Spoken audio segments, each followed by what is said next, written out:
Ladies and gentlemen, good day and welcome to Sterling Tools Limited Q2 and H1 FY24 earnings conference call. This conference call may contain forward-looking statements about the company, which are based on the beliefs, opinions, and expectations of the company as on date of this call. These statements are not the guarantees of future performance and involve risks and uncertainties that are difficult to predict. As a reminder, all participant lines will be in the listen-only mode, and there will be an opportunity for you to ask questions after the presentation concludes. Should you need assistance during the conference call, please signal an operator by pressing star then 0 on your touchtone phone. Please note that this conference is being recorded. I now hand the conference over to Mr. Pankaj Gupta, Group CFO, Sterling Tools Limited. Thank you, and over to you, sir. Thank you. Good morning, everyone. On behalf of STL Group, I extend a warm welcome to our Q2 and H1 FY24 earnings call.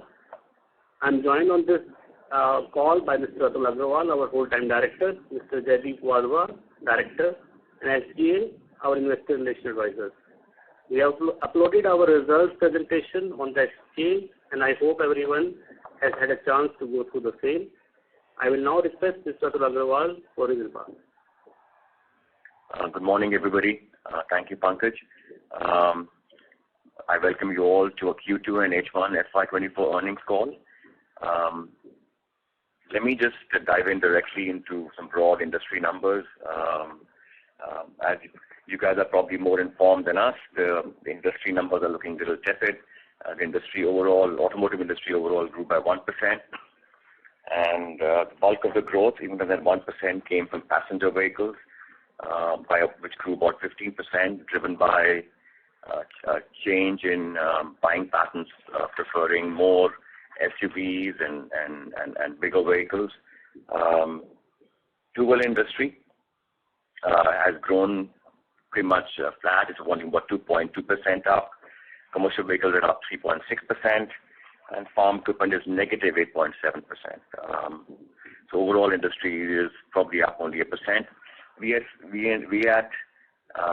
Sterling Tools, we are up close to 4% in revenue in our standalone business, and overall we are up about 23% on a consolidated level. Talking about electric vehicles, which is where we are focusing a lot of our business, that industry has grown by 37%.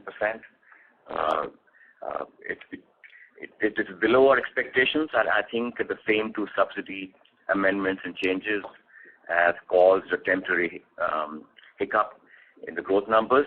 But our subsidiary at SGM level, we are up about 111% in revenue in that business.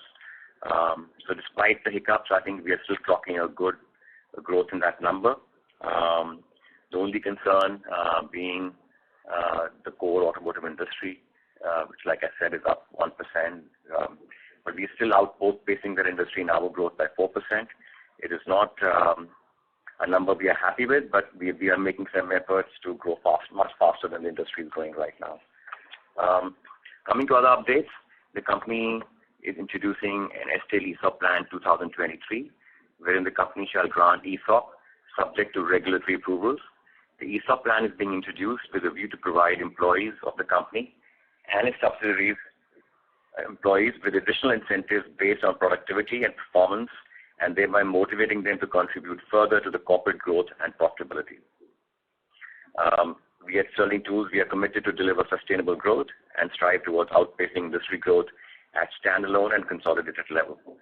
Our primary objective is to boost capacity utilization, which in turn will empower the company to attain operational leverage. We are diligently implementing a three-pronged strategy of customer acquisition, higher content per vehicle, and development of new products. We have uploaded the presentation on requisite portals, which was done yesterday. I'm sure you will have the chance to review those numbers. We're not going to dive into a lot of data in this call because it becomes a lot of verbal data, which is difficult to follow at times. You have hard numbers with you. So may I suggest we dive into the Q&A directly and take it forward from here. Thank you. Thank you very much, sir. We will now begin the question and answer session. Anyone participant present on the audio bridge who wish to ask a question may press star and one on their touchtone phone. If you wish to withdraw yourself from the question queue, you may press star and two. Ladies and gentlemen, we will wait for a moment while the question queue assembles.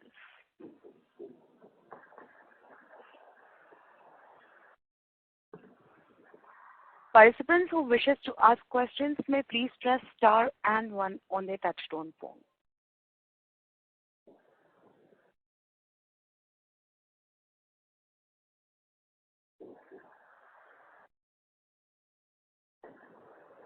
We'll take the first question from the line of Abhishek from Dolat Capital. Please go ahead. Thanks for the opportunity, sir.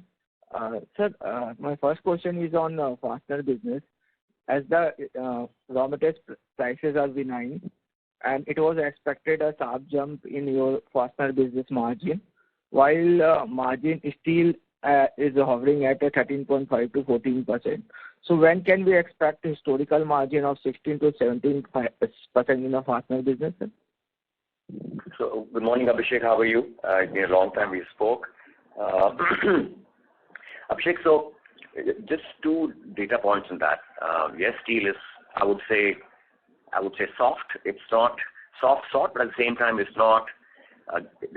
Steel is not as volatile as it was, say, 6 months to 12 months ago. So that's a good sign for our business. There's less volatility. Our raw material content is currently at 42-43%.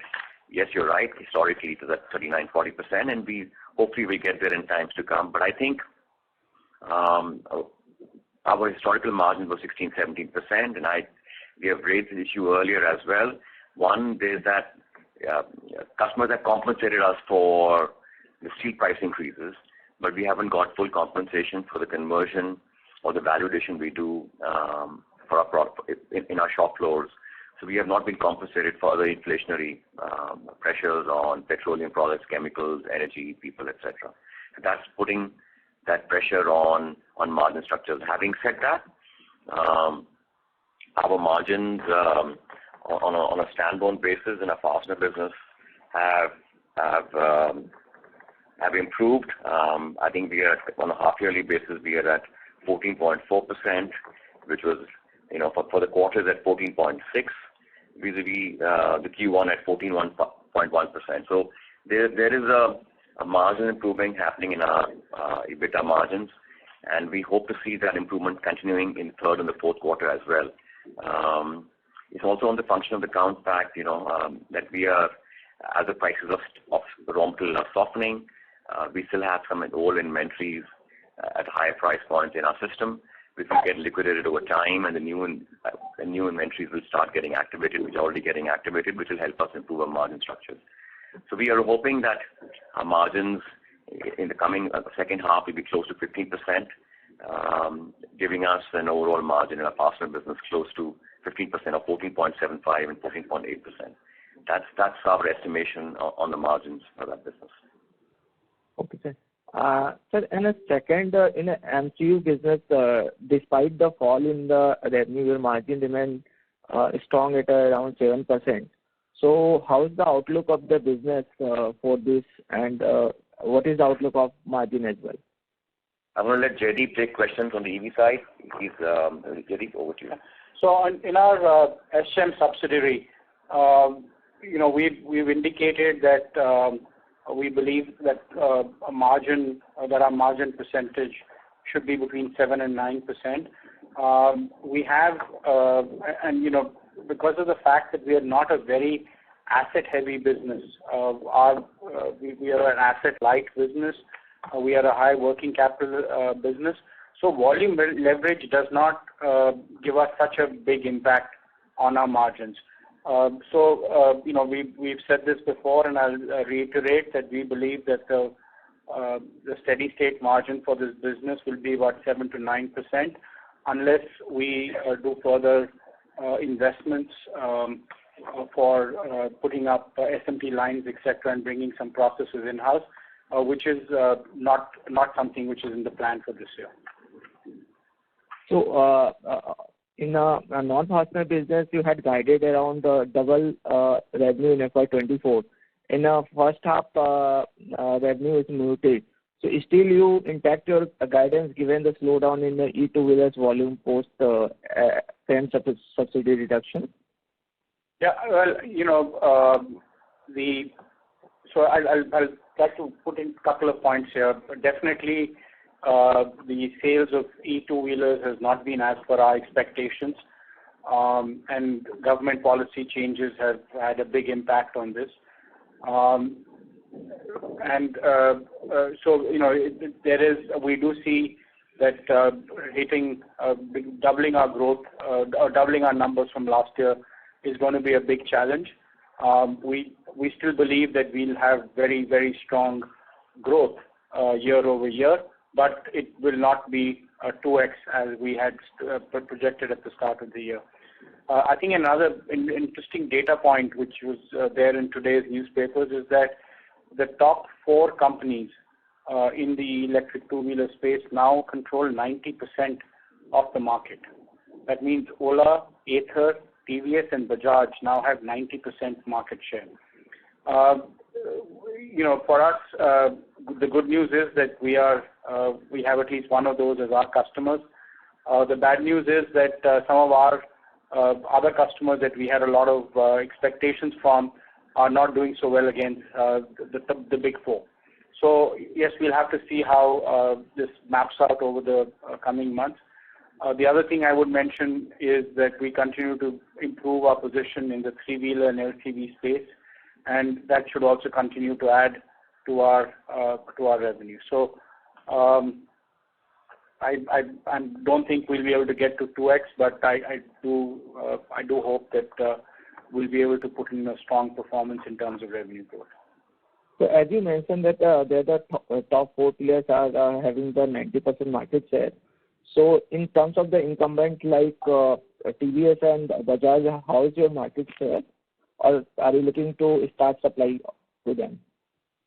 We are, as I mentioned, we are in touch. We have had discussions with nearly all of the auto companies at one stage or another, but Bajaj and TVS, those 2 companies specifically, are not our customers as of today. Okay. And my last question on in the LCV segment, you are going to start supply MCUs even in the three-wheelers, and most of the companies are coming with the three-wheelers, EV three-wheelers and LCVs as well. So how is the progress now in that part?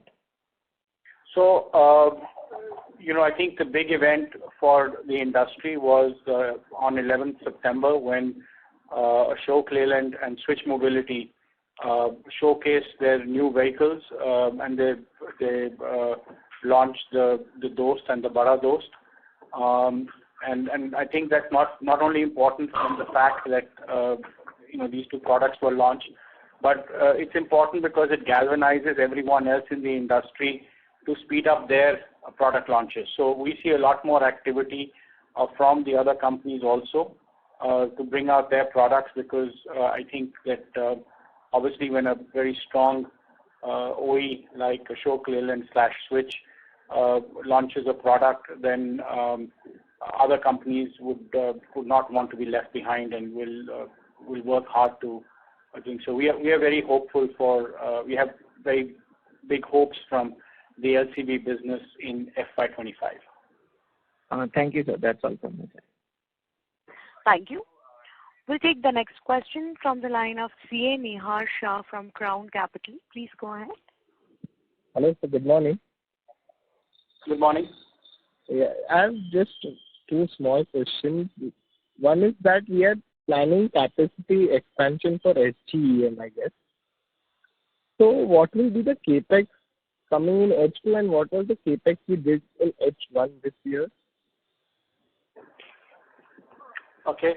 So if you're waiting for me to, would you like to ask your second question also? Would you like me to address this first? Yeah, let's do it question by question. It would be. So our capex plan for this year was 28 crores. Okay. And for various reasons, the first half has been quite light. It's been about 5 crores. But I still believe that we are on track, we will see our expansion coming through within this year. So I do expect to be able to invest the balance 23 before 31st March.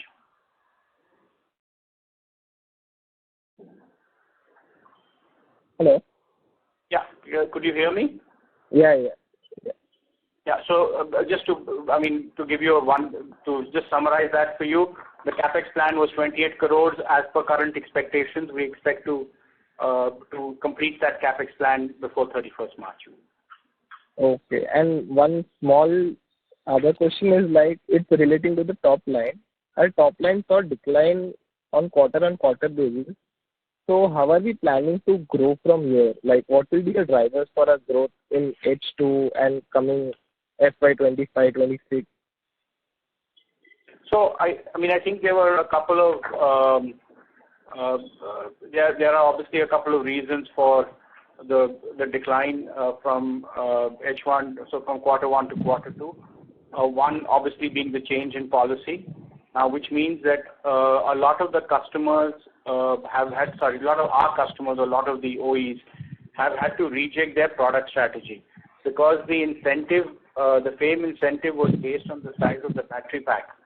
What these companies are doing is to reduce the size of the battery pack, which is also the largest cost component in a vehicle, to minimize, to make the product more cost effective.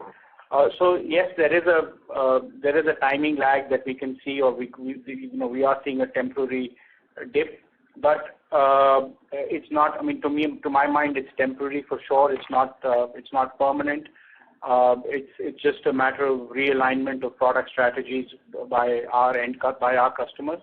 The other thing to keep in mind is that the numbers in May were totally unrealistic. There was a lot of buying that happened in May, driven entirely by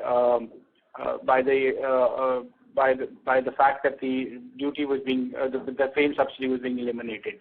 So if you take out the impact, and if I remember correctly, the May was about 40,000 units, approximately that number, higher than the average.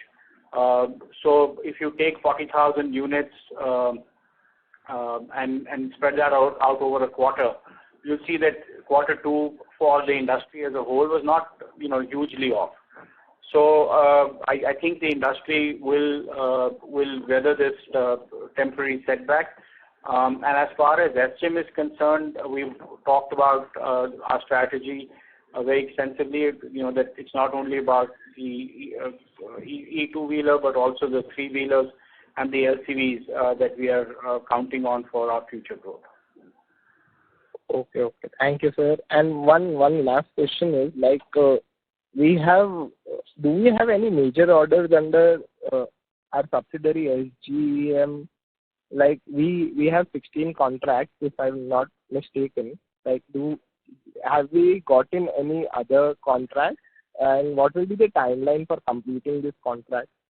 So look, we have a lot of contracts. The challenge is that if our customers don't, if their vehicles launches are delayed or their volumes are not in line with what they expected, the contract is not,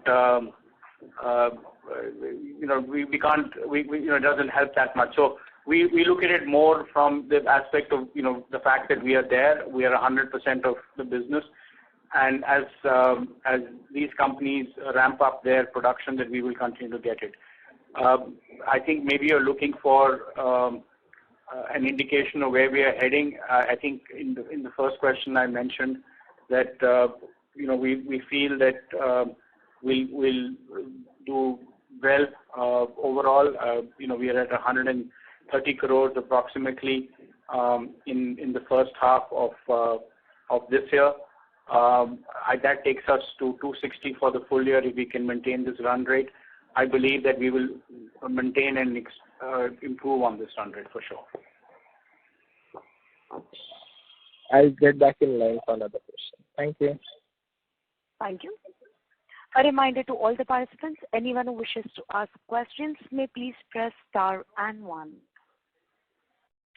We'll take the next question from the line of Kevin Shah from Fin Avenue Growth Fund. Please go ahead. Hi, good morning, and thank you for taking my question. I'd just like to know the current capacity utilization levels in the standalone business and also in the MCU segment as well. Good morning, Kevin. So let me talk about the standalone business. I think we currently at a run rate of maybe let's say 5% growth. We'll probably clock 600 crores of revenue last year. On a full utilization basis, we should probably clock a revenue of between 800 to 850 crores in all the capacities put together based on our current product mix and current price points. So that gives you a sense how much headroom we have for growth with the current capex in place. Okay. In our SGM subsidiary, Sterling GTech subsidiary, we've already ramped up the capacity to about 1,500 units per day, and assuming 90% utilization or 90% being the optimal, we actually hit that number on a very often. But if you looked at it over a period of a month or so, our capacity utilization would be about 70%.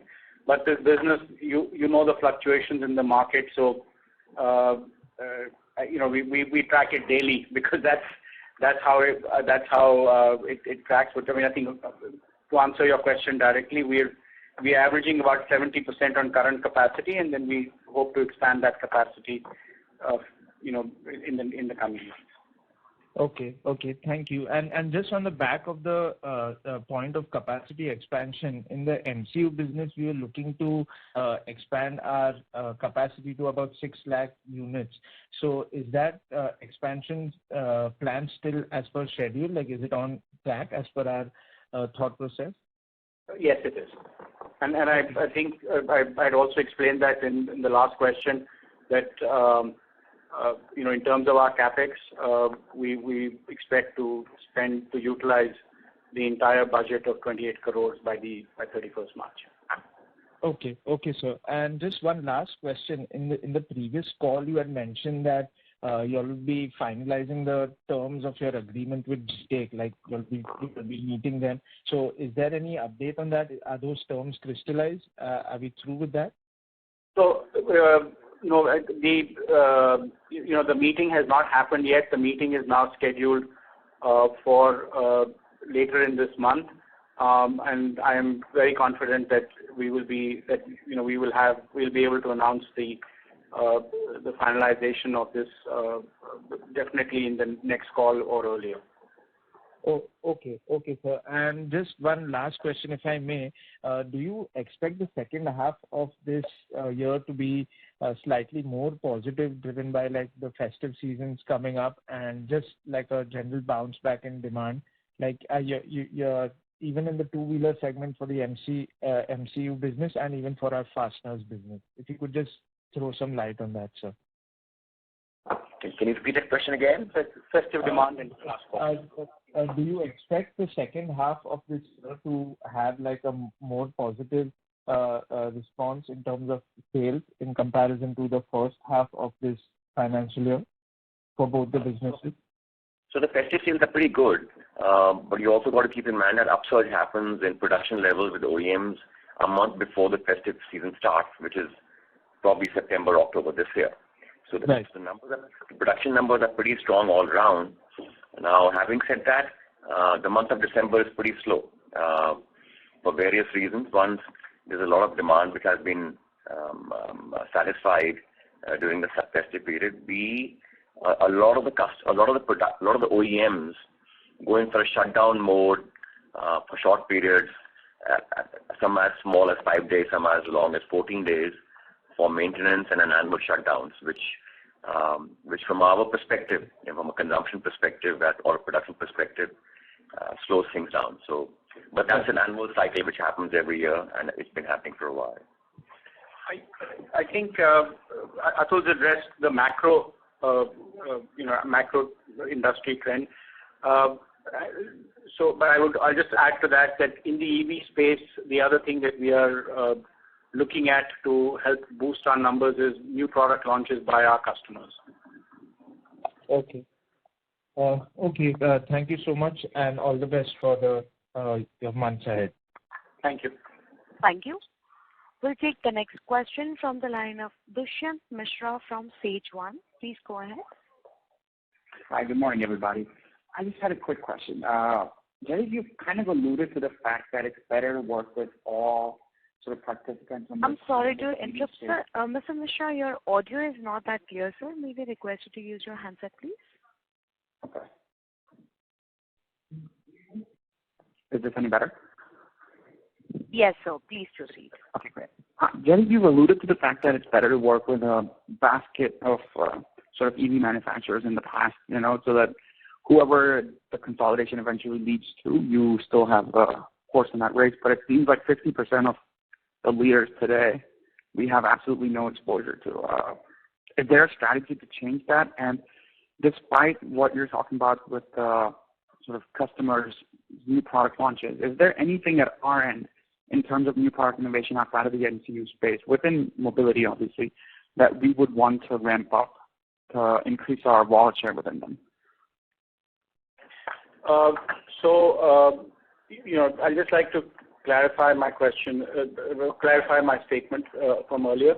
When we talk about a basket of customers, we're talking about customers from the established OEs or the incumbents, and as well as working with certain startups, because we do believe that some of the startups will have the ability, or at least potential, to disrupt the industry in some way or shape or form. So our idea, when I talk about that, it's about saying that we try and work with as many companies as possible. We are constantly in touch with all of the OEs and trying to figure out how best we can serve their requirements. There is a constantly changing dynamic around this as new models are launched, as new strategies are developed, etc. So we continue to look at customer diversification and having a broad customer base as a key element of our strategy. Having said that, it's unlikely that we will ever have all of the customers, all of the companies as our customers. And you can, if you look at the auto industry, in India and globally, I mean, no tier ones really do that. Tier ones typically have some level of concentration with some OEs. So I hope that addresses your question there. Regarding our models, we continue to launch new models. When we continue to bring new products into play, and I've also mentioned that before the end of this year, we do hope to have some additional products that we will be launching. So we in the motor control in our subsidiary, in our Sterling GTech subsidiary, we hope to have greater share in the MCU business, in the motor control unit business or the MCU business, and we also hope to have a greater share of wallet overall by introducing new products. Got it. If I could just go back to that first question, what is the trigger for current, like for example, the guys that we don't work with, who make up a lion's share of the EVs out there? What is the trigger for them to introduce or use us in some of their other models that they launch? What is that business development like? What do you approach them with as a proposition relative to their current suppliers? Yeah. Well, I just, if I may, can I just say that we do work with a lion's share of the industry. We work with, so we have, in the two-wheeler space, we have over 40% market share. So, I'd just like to correct that. In terms of the trigger, it's, as of now, the industry still does not have dual sourcing as a strategy. It's typically a single source strategy. So our trigger typically is when a company looks at launching a new model. Let's say and I'll just talk about a customer that currently doesn't buy from us today. So we would want to to pitch for new models as they are launched, and that process starts at least a year, possibly more, in advance of the launch of the vehicle. And so we start working with their engineering department to do trials. If we get selected in that phase of initial trials, then we have to work very closely with their teams on vehicle integration and so on and so forth. But today the trigger is typically when a customer says, I need to have a new model. Recently you've seen, and I also mentioned this earlier, that instead of having 4 kilowatt-hour battery packs, the companies are now looking at smaller battery packs in the 2 and 3 kilowatt-hour range. Therefore, they need smaller motors and smaller motor control units because they don't want to draw that much current from the battery packs. So as they make their product strategy, then that's when we start working. Did I address your question? That did.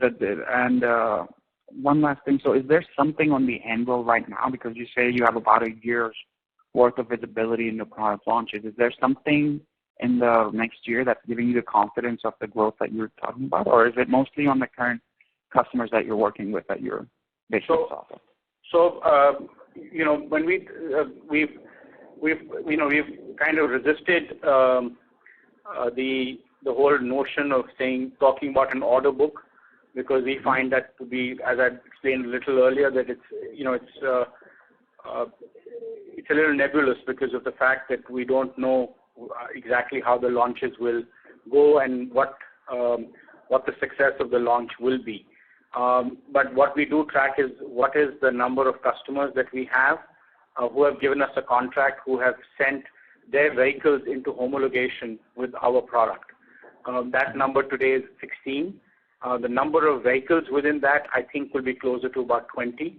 Now, not all of those are, in high production volume. Some of them are, still in homologation. Some are doing trial marketing in one city or 2 cities or something like that. So there is that those 16 contracts that we keep talking about is what our pipeline is. In addition to that, we have, I'm going to say, another 10. Let me back off. So the numbers that I track are 16 active customer contracts, 40 engagements with customers. That means there are 40 other customers that we are working with. And of the 40 that we are working with, 10 are in an advanced stage where we've got a lot of interactions, where we feel we're in the right ballpark in terms of product performance and pricing, etc. So we don't have the contracts, but we think we're definitely amongst the short list. So that's the pipeline that we track, and that's what gives us the confidence for growth. Understood. Makes sense. And my last question is on the fastener business. I mean, we're doing about a 50 crores per month sort of run rate. How many months of high-cost inventory are we still sitting on? I think on an average, if you see our inventory carrying days, is about 120. So that gives you a sense as to where we are on that high-cost inventory. And probably expect another quarter of lower gross margin than what.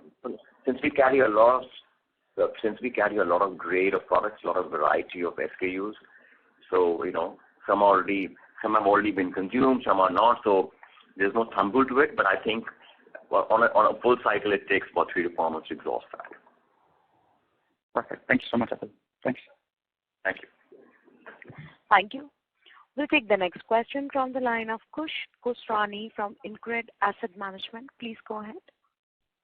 Yeah, hi, sir. Good morning. Am I audible? Yes. Yes, you are. But if you could get slightly closer, that would be helpful. Slightly closer to the mic. Is it better now? Oh, much better. Yeah. Sir, I am new to your company in terms of understanding, so if you could help me cover my knowledge gap.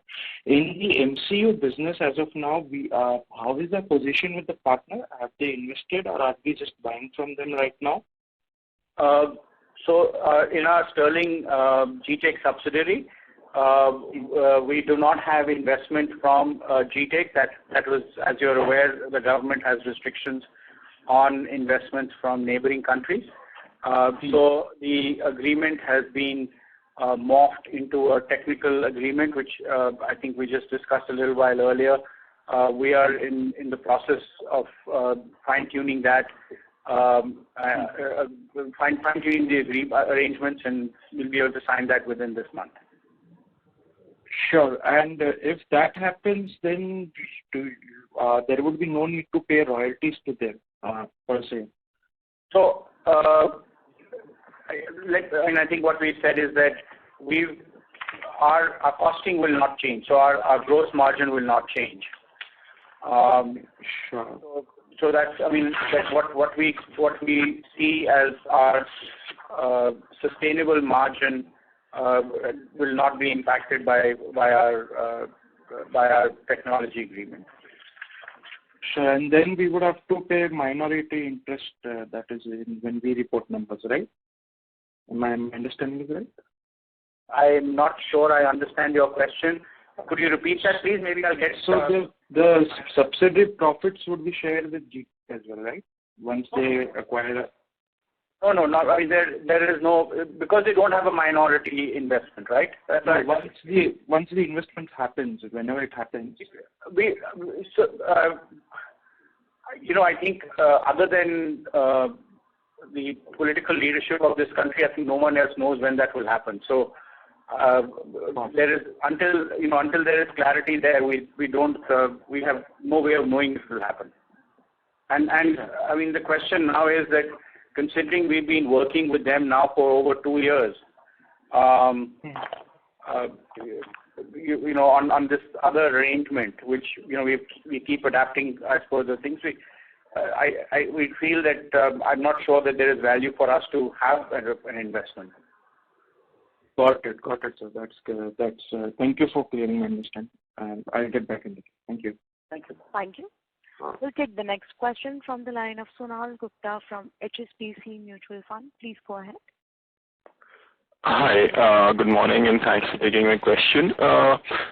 Atul, I just wanted to understand, right, like like you mentioned that our capacity on the fastener side is to get to a turnover of about 850 crores, and the industry is sort of sluggish. So just trying to understand that, is there something else that we can do in terms of being able to accelerate the growth on the fasteners business? I think a couple of years back we were doing a good amount of exports as well. So is that an option? Just trying to understand.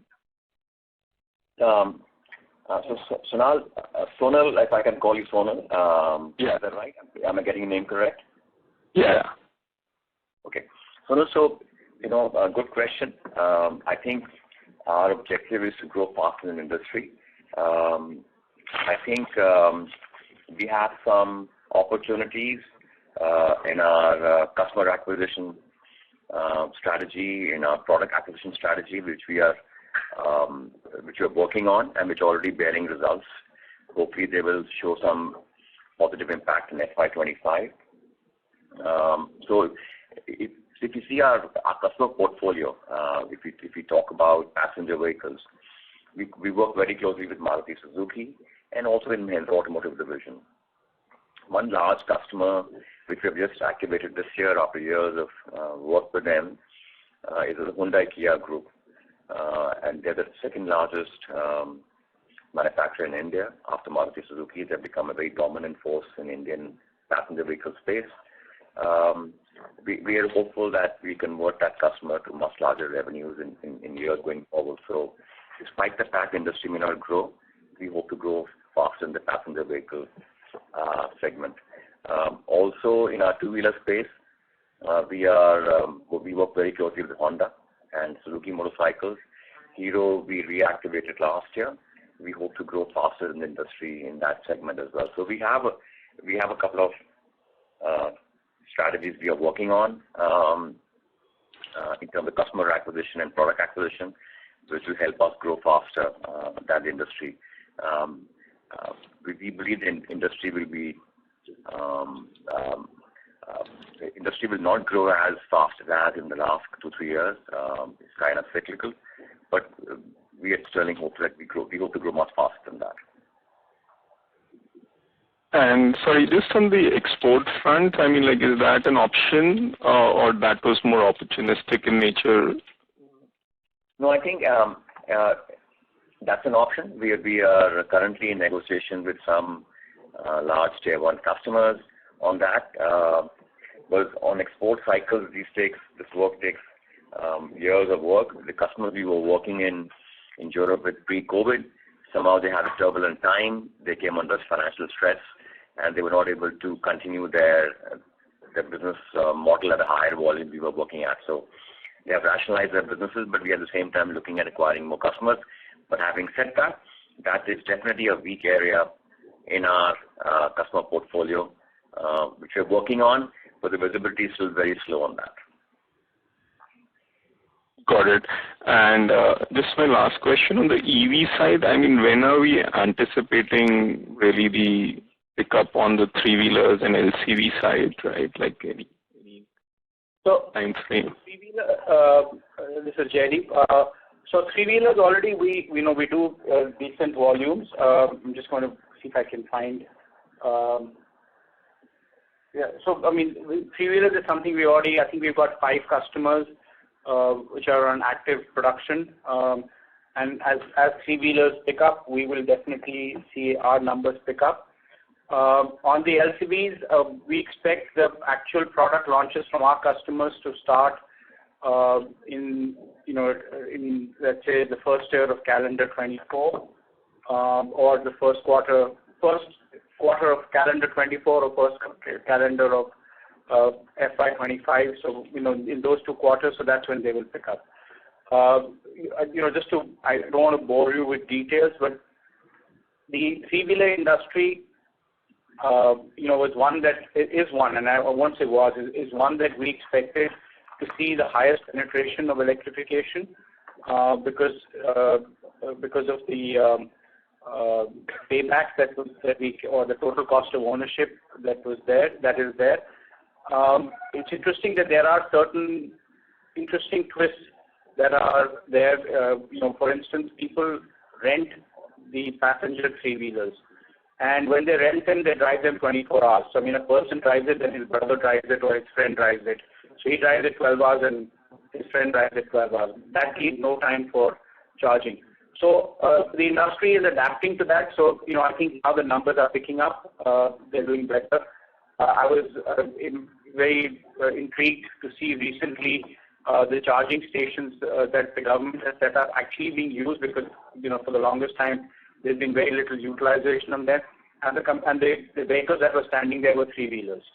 So I think the three-wheeler industry is now really ripe for electrification, and we will do very well with that.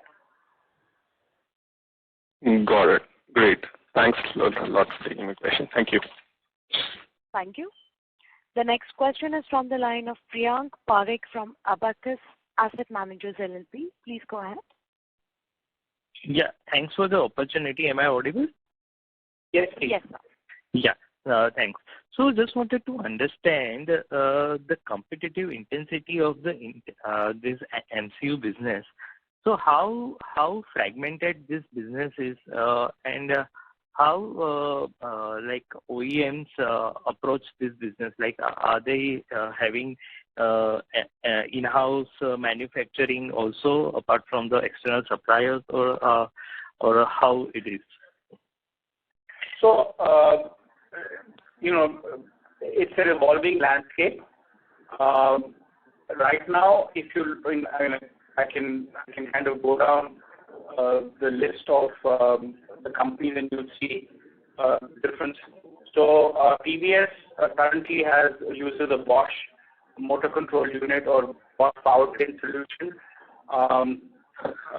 Bajaj has one which is manufactured by one of their strong tier ones for them.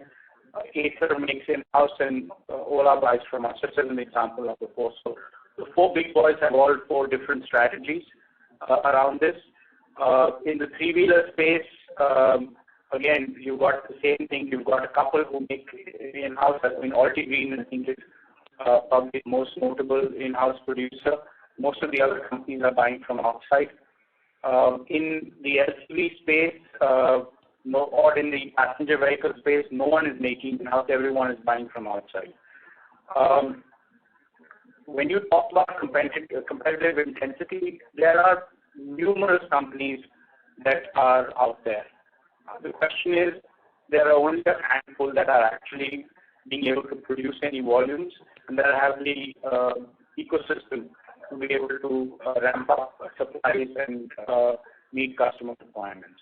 So if you go through again the two-wheeler, three-wheeler, and four-wheeler, both light commercial vehicles and passenger vehicles, or if you add heavy commercial vehicles like that, the total number of companies that you'll come up with would be, I would say, about 10 or maybe less than 10 supplying the entire requirement or bulk of the requirement.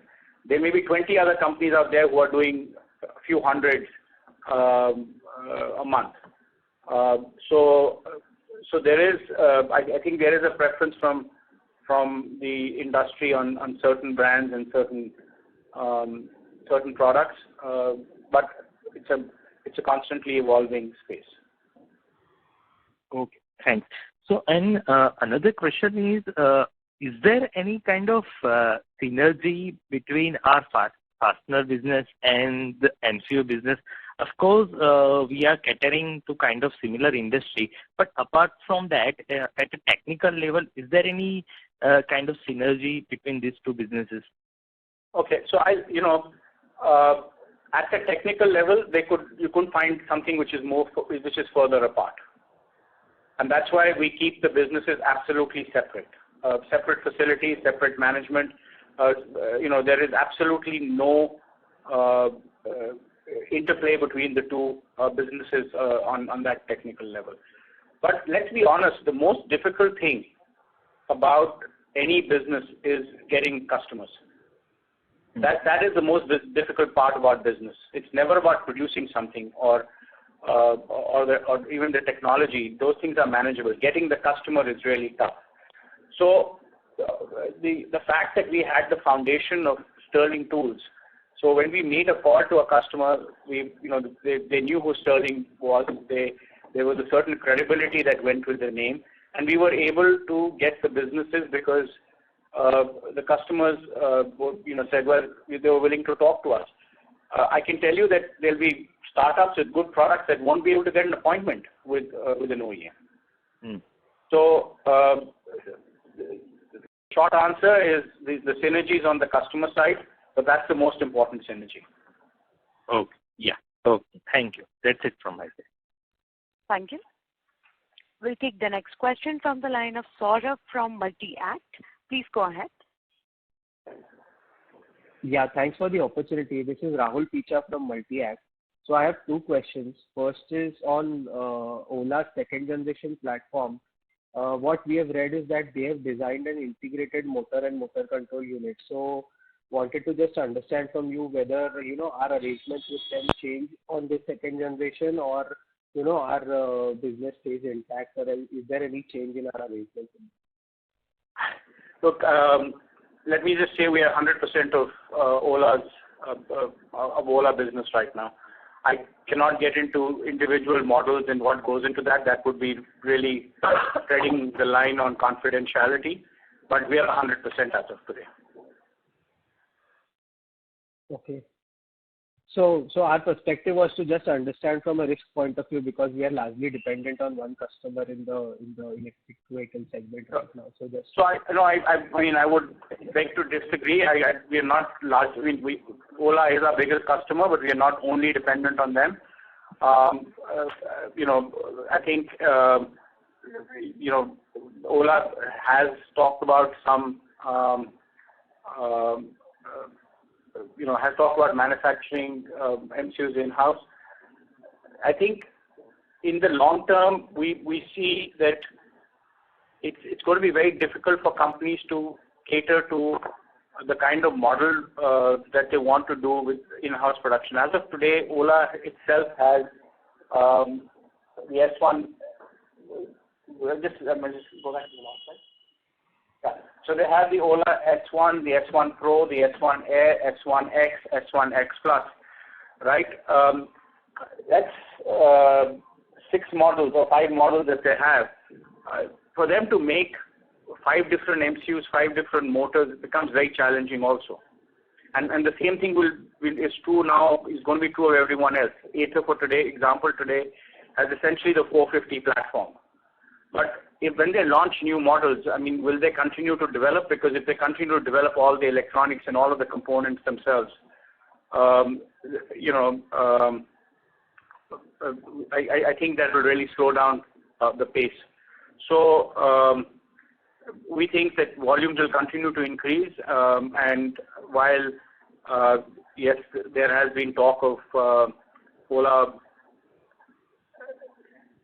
Let me put it this way: Ola has the capability. They're a very strong technology company. They have the capability to make the MCU. The question is that their priority? And you've seen the videos, etc. But the question is that their priority, or is their priority launching vehicles? Right, got it. So my second question was that I was going through a news report in which it was mentioned that now we have signed a similar bulk supply contract deal with another two-wheeler OEM like we have with Ola. So can you talk about that? Well, no, we've got of our. I'll just give me 1 minute. 1, 2, 3, 4. So we have 4 two-wheeler contracts. Right. So it's not only one, but we have 4 of them, 4 different companies. Sorry, 5. 5. My colleague just corrected me. We have 5 different contracts from two-wheeler companies. But each one has different volumes and ramping up in a different way. Right. No, so what the news report mentioned was that this perhaps this two-wheeler OEM is a large player in the industry. So just wanted some update on that, because right now, other than Ola, the players that we are working with are not very significant in terms of volume. Look, so I mean, I think let me. When we try and put resources behind, and the biggest constraint for us is engineering resources always. When we put engineering resources into a program, we obviously are doing that basis an assessment of the potential success of the customer. So the customers that we have are there's Ola and one other customer are large and have reasonable and have large or reasonable volumes. The other 3 are startups where we believe that the product is good and that they will do well, but the volumes are not as significant. Got it. Thank you. Thank you. Thank you. We'll take the next question from the line of Karthikeyan from Suyash Advisor. Please go ahead. Yeah, good morning, sir. Just continuing on the previous topic, previous question that was asked. So just trying to understand in terms of resizing of the motor and motor control units, how much of the help comes directly from GTEC and how much of it is being done in-house? And how easily are you able to do this? Is the resizing a substantial component? Okay, so I'll answer this in 2 ways. The resizing basically started as soon as the government unexpectedly changed the FAME guidelines. But we actually had been anticipating, just from hearing, what the market needs were. We'd actually been working on that from a little bit earlier than that. And a lot of the development, we did all of the voice of customer and management around getting the specs right. A lot of the design work was done in China for the current models that we are talking about. We, however, have our own we have also developed our own capability, in-house capability to design motor control units between our engineering centers in Delhi and Bangalore, and future models will be designed in India. I hope that answers your question. Yes, I just wanted to understand if you had to give me some context, by how much does the size shrink, for example? And when I use the word size, I mean it in a very broad context. It could be in terms of value, it could be in terms of other. I'll just throw out a number which I hope covers, size, cost, price, all of those broadly, about a third. So what we are, basically we are downsizing the product by power rating, size, everything by about a third. About a third, okay. So, third would be proportional, I'm assuming, right? It wouldn't be different from a price point of view. That's why I think it's very difficult to get into. The thing, I think a third would kind of cover everything that we are talking about. That's a good round number to work with. Fair. And the other thing is with regard to revenue mix across customer categories. So, last we spoke, you talked about how half of your revenues come from non-two-wheelers, shall I say, Ola, from FY25 onwards. Do you believe that that's possible now, or do you believe the timelines can be changed somewhat? No, I think the timelines would change a little bit because the industry is evolving, models, the launches are not necessarily going as planned, etc. So no, I don't think we'll be at 50% in FY25. Fair. Thanks for answering, sir, and best wishes. Thank you. Thank you. We'll take the next question from the line of Ruchi Gupta from Value Creed Consultants. Please go ahead. Good morning, sir. Ma'am, your audio is too low. I would request you to kindly use your. Hi, good morning. Yes, ma'am. This is fine. Yes. So, what will be our steady state ROC for both of our business? So, we think it's going to be 15 to 20%. On a consolidated level. On a consolidated level, with fasteners being lower and our subsidiary being higher. Okay, so all right. My second question is, what was the capex we have done over the last 2-3 years for both of our businesses, and what is the capex plan for next 2 years? Okay, I got to tell you, the second question is very difficult to answer because we've got so many moving pieces that I think maybe it'll be another 3 months before we can lock down what the capex plan is for the next couple of years. I think so. Go ahead, Atul. Yeah. So the capex plan for this year on a consolidated level is 50 crores plus. We are on track to do that investment this year. We are working on the plan for FY25 as we speak. But like I said, there's so many things which are dynamic and moving. Bulk of the investments will come in our new businesses. On the standalone business, it's probably going to be maintenance capex, but we'll keep you posted once we have final number for the year FY25, FY26. Okay, sir. Thank you. That's helpful. Thank you. Thank you. Participants who wishes to ask questions may please press star and 1. We'll take the next question from the line of CA Nihar Shah from Crown Capital. Please go ahead. Thank you for taking my question again. One small question. Sorry to interrupt. Sorry. Your audio is not clear. Yeah. Your voice is breaking.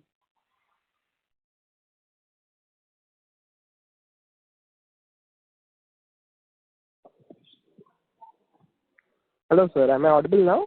Yes. Yes, please. That's very good. Yeah. Thank you. Yeah. I was just saying, I heard that we have partnered with Hyundai Kia Group and looking forward to grow faster than the industry. So can you put a number on the console top line, like what number can we achieve? Like in case of percentages, we'll also do like a ballpark number for 25, 26. Nihar, it's very early for me to give you guidance on that. These are numbers which are very fluid right now, depending on, and they keep on getting complemented, or they keep on increasing on depending on the products we keep on acquiring from the customer. So it's early days for me to give you a number as to what we are looking at in FY25-26. So can we have a guidance for H2 at least, like H2 guidance for the top line? I think we maintain the run rate we have right now, or maybe marginally better than that. Okay. And one small question on EBITDA margins. Like we said on the last phone call, it would be around 15% plus.